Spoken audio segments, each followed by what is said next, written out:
जो अपना था। रात का सन्नाटा था। आयशा अपने कमरे में बंद थी। बाहर से किसी औरत के रोने की आवाज आ रही थी।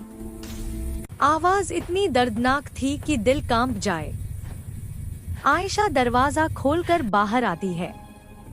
तभी वह देखती है कि उसकी चाची नूरा सीढ़ियों के पास खड़ी कांप रही है।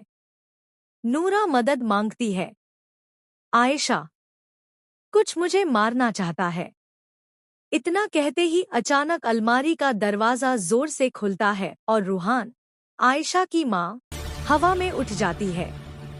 उसकी आंखें पूरी तरह काली हो चुकी होती हैं। वह नूरा का गला पकड़कर ऊपर उठा लेती है। तभी मौलवी साहब हाशिम दौड़ते हुए आते हैं। वह तुरंत आयतें पढ़ना शुरू करते हैं। अल्लाह का नाम लेते ही रूहान जोर जोर से चिल्लाने लगती है और जमीन पर गिर जाती है। मौलवी साहब कहते हैं, इसे दरगाह ले जाना होगा, यहाँ बुरा साया बहुत ताकतवर है। रास्ते में आयशा नोटिस करती है कि उसकी कजिन जीनत चुपचाप अंधेरे गलियारे में जा रही है। आयशा को शक होता है। वह जीनत का पीछा करती है।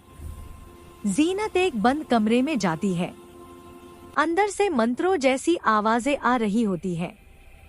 आयशा दरवाजा खोलती है। अंदर का दृश्य देखकर उसके पैरों तले जमीन खिसक जाती है। कमरे के बीचों बीच उसकी नानी ज़हरा की लाश पड़ी होती है। लाश के चारों तरफ काले धागे, सुई, खून और मिट्टी रखी होती है। जीनत आयशा का नाम लेकर रिचुअल शुरू करती है।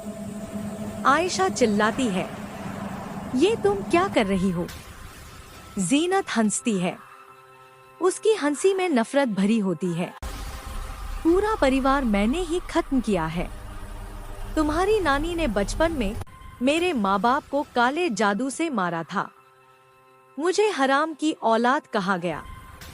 तुम्हारी माँ, तुम्हारी नानी, किसी ने मेरा साथ नहीं दिया। आयशा रोते हुए कहती है, लेकिन तुम तो हमारी ही हो।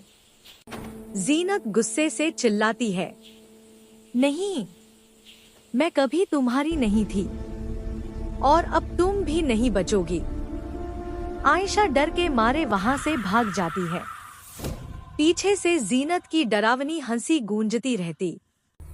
दरगाह में मौलवी हाशिम रूहान पर दम करना शुरू करते हैं।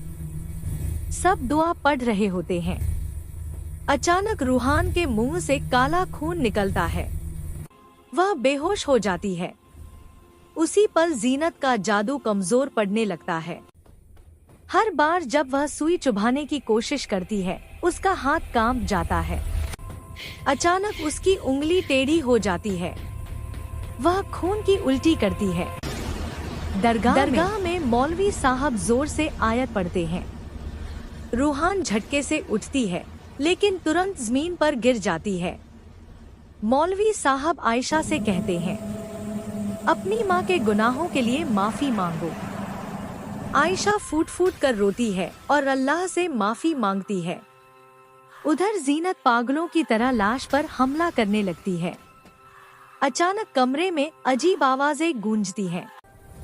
जिन आत्माओं को उसने बुलाया था, वही अब उस पर टूट पड़ती है। जीनत जोर से चिल्लाती है और वही दम तोड़ देती है। उसी समय रूहान के मुंह से कीड़े और काला खून निकलता है। वह आयशा की गोद में गिरती है। कमजोर आवाज में कहती है, मुझे माफ कर दो, और उसकी सांसें थम जाती हैं। अगले दिन रूहान को बाकी कब्रों के पास दफनाया जाता है। आयशा अकेली खड़ी दुआ करती है। वह सिर्फ इतना कहती है, या अल्लाह, मुझे आगे चलने की हिम्मत दे।